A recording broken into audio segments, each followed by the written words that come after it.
Hi all, in this video we take a closer look at everything PvE in Dune Awakening. With no dedicated PvE and PvE servers and a significant focus on PvP when it comes to the endgame, there are valid concerns among PvE players regarding the content and if there's really enough to do outside of PvP. Now, recent presentations and interviews at Gamescom have revealed more of the gameplay and other details. So let's focus on what's said about PvE gameplay in particular. Let's start with the map where every player will begin their adventure, Haga Basin. For those familiar with Funcom's other well-known survival game, it might be interesting to know that Haga Basin is roughly the size of Conan Exiles. Here you will learn the basics, establish a base and level your character. It was said that Haga Basin is around 98% of PvE content, with only a few locations being marked as PvP. Furthermore, you'll likely spend at least 50 to 70 hours here to explore everything. And since this is the place where you'll build your home base, you'll also return to Haga Basin after visiting other maps later. So what does this 98% of PvE content look like? What can you do in Haga Basin?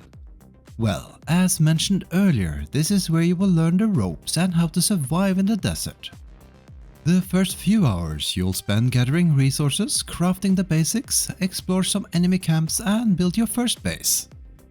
For those who are more into the lore of Dune, the game also has something called a journey system.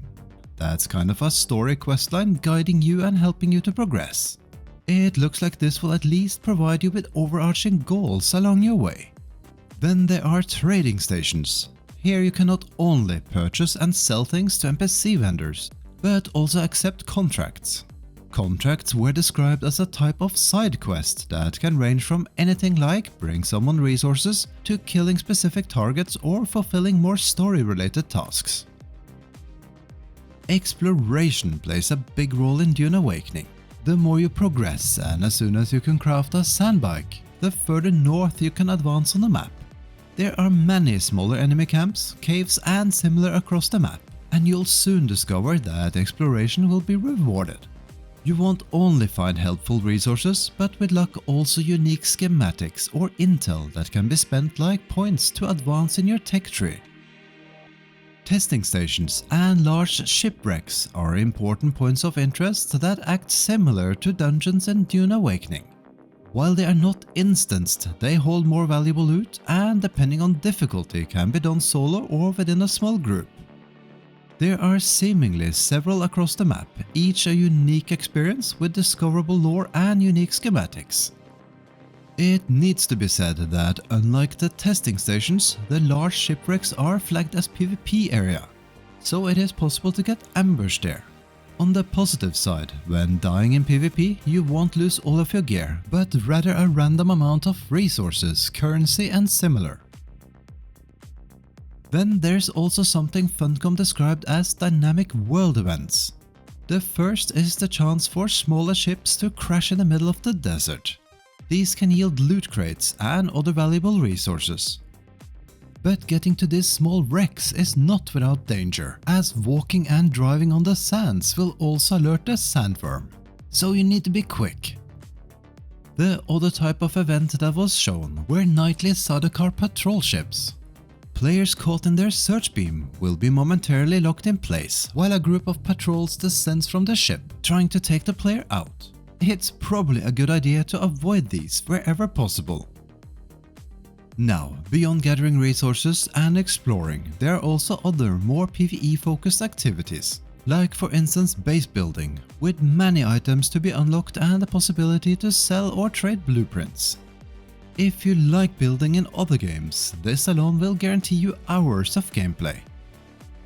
Then there are of course two social hubs, Harko Village and Arakin, where players can meet each other, trade at the auction house, talk to other NPCs and so forth. Keep in mind that to access these hubs, you will need an ornithopter to exit Haga Basin and enter the overland map. And while the Deep Desert is a full-on PvP map, with a focus on large spice harvesting activities, there's also room for those who like to explore. The Deep Desert map will wipe weekly and the shifting sands will change the landscape, revealing new locations. These ever-changing locations were said to be a great opportunity for those who like to either play as a scout or hunt for unique schematics. Those could either be sold to the highest bidder or be used to craft special items that be for profit, friends or yourself. Though we do ask ourselves if this is really a viable and fun PvE activity, considering the overall nature of the map being PvP. And lastly, Dune Awakening's political system. Players who pledge their allegiance to either the House Atreides or Harkonnen can unlock unique benefits and schematics, and when joining a guild, participate in weekly server-scale objectives. While this is certainly not all, we hope this summary helps those who are more into PvE gameplay as to get a better idea of what to expect content-wise. That said, keep in mind that at least for launch, Funcom has confirmed that there will be no world boss-like encounters, and they also don't have any plans for other PvE group-focused activities or maps as far as we have heard. We would love to hear what your thoughts are and if you believe the game has enough to offer for those not into PvP. As always, let us know in the comments, and if you could support us with a sub or thumbs up, it would mean a lot to us.